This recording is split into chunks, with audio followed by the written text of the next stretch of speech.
Patuloy pa ring dinarayo ang tinaguriang fireworks capital of the Philippines sa Bocaue, Bulacan. Magkano na ba ang presyuhan doon? Alamin sa ulat ni Gab Villegas.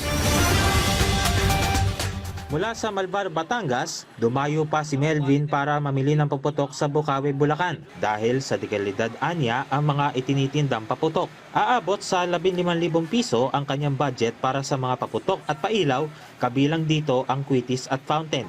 Isa rin sa mga dahilan ng pagbili niya ng mga paputok ay para pumasok ang mga biyaya ngayong bagong taon. Blessing. Para lumiwanag ang langit. Blessing.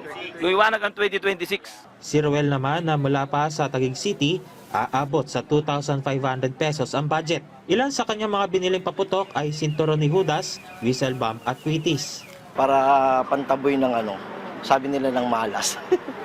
Ang presyo ng fountain naglalaro sa 250 hanggang 1,500 pesos. Ang 5 kulay na lusis nagkakahalaga ng 100 piso. Ang sawa naman naglalaro sa 500 hanggang 10,000 pesos depende sa dami ng rounds. At ang trumpilyo nagkakahalaga ng 250 pesos. Nauna ring ipinaalala ng Philippine National Police at Bureau of Fire Protection na mahigpit na ipinagbabawal ang pagbili at pagbebenta ng mga iligal na paputok tulad ng Piccolo, Watusi, Lolo Thunder, Plapla at marami pang iba.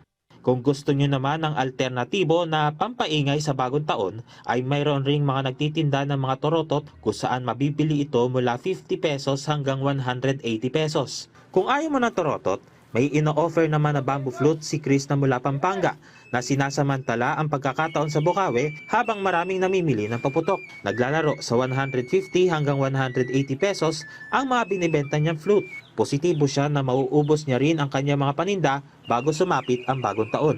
Kung kikitain namin din, sir, bibili namin mga panganda sa bagong taon.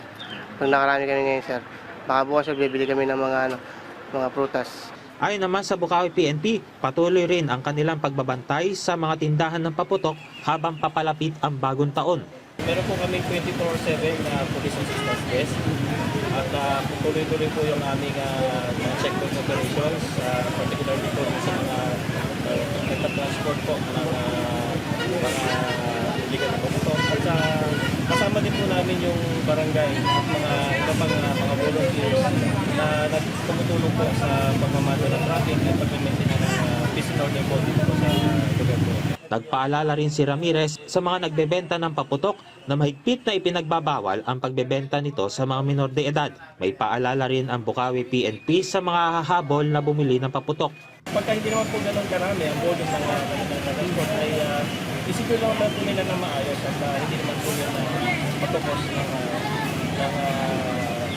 sunog o pagsabog. Huwag lang po nilang iiwan sa kanila dahil maaari po mag-cause ng spark. No?